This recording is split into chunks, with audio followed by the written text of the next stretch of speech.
Of course, LiveRC and Live Time Scoring Engine bringing you the live broadcast feed and live on 3 different platforms this weekend. Watching us, of course, on our website at liverc.com, as well as on Facebook Live, YouTube Live, and twitch.tv. So Mike and I will be interacting with our chat room members throughout the weekend. And getting along here with our race number 1 of round number 1. We got 15 heats of the buggy class and then 12 heats of the truck category. Quite the turnout here at the State Line RC Raceway. Yeah, Aaron, you were talking about the turnout. 375 entries this year, which is definitely, I think, with the little bit of mix-up they had with sign-ups, I think is more than they had anticipated originally. Ooh. But that was a hard hit right there. Got to stay short. out of the infield. I think this is because it was only, a few years ago that they decided to recombine the buggy and truck events here for the Roar Fuel Off-Road Nationals, and I'm pretty certain that this is the largest turnout that they've had for this race because they've tried to limit the entries in the past. Well, and I tell you, the other thing that I think a lot of people didn't realize, but there was actually no waiting list. So I talked to a couple guys yesterday, the Fuller family being one of them, that after they got wind that there was no waiting list and still a few open spots, they signed up last minute and ended up coming out and racing this weekend. They had a truggy put together Thursday night or Wednesday night, I should say, and then Thursday they hit the track for practice with it. Wow! And the big story here at this year's race is that every odd year, so 2015 the last time, and then here in 2017, this is the event that will determine the Roar World's Team drivers for the 2018 World Championships down in Australia. So that's why everyone's so keen to attend this event. They want to be able to try to qualify for that race. Everyone looking for an excuse to go down under and go race with Kyle McBride and the Kangaroos down in Australia. Probably not people coming out of heat number 1 here in the buggy class, really, with a shot at what we believe is going to be about the top 32, but you never know. You say that. There's a few names out there. We got Tyler Vick out in this one. Well, he didn't make it. No, so he's not even out there. Yeah. I got my hopes up. I know. It is exciting, though, to see race number 1 finally underway. It has been a long day of waiting. I think about for us especially, but even more so the drivers. Right. These guys are excited. They're pumped up. They're ready. So the schedule today is, as we understand it as of right now, it is going to be round 1 of qualifying for both buggy and truck, and round 2 of buggy. Right. And then truggy will run 3 rounds tomorrow, and buggy will run their remaining 2 rounds tomorrow. Right. So a little bit of a modified schedule. So we will update the broadcast schedule. It's available on our homepage at liverc.com.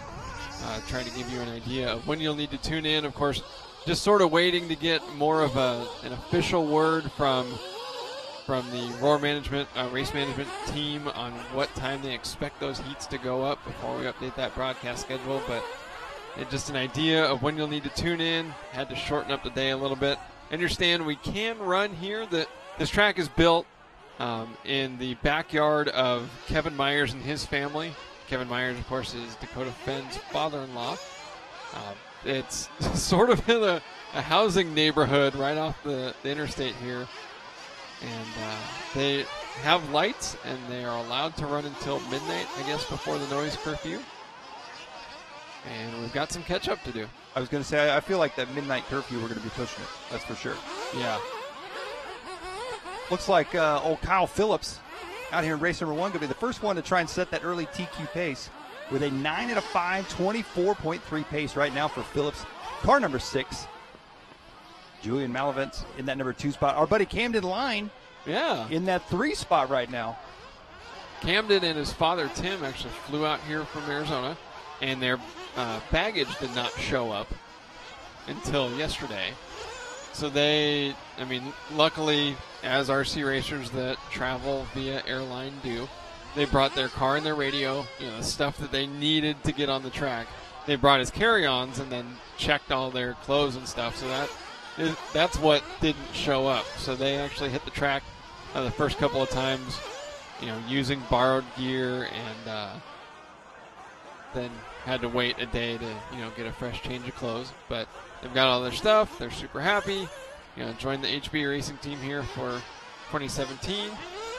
And hopefully Camden can have a little better luck, at least as he is here in the first round. Looks like he's off the track after 5 laps. And it's Kyle Phillipps, Sonny Ochoa, and Julian Malevanets trying to set the time to beat here. Phillipps on a 9.517.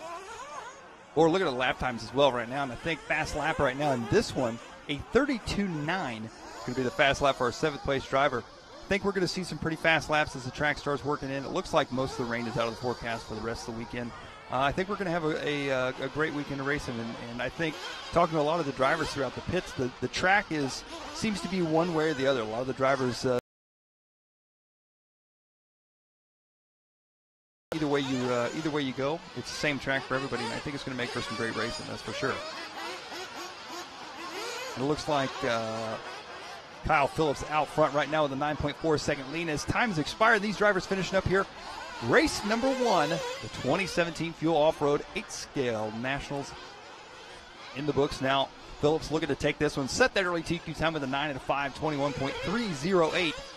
As we get set for race number 2, Sonny Ochoa in that number 2 spot.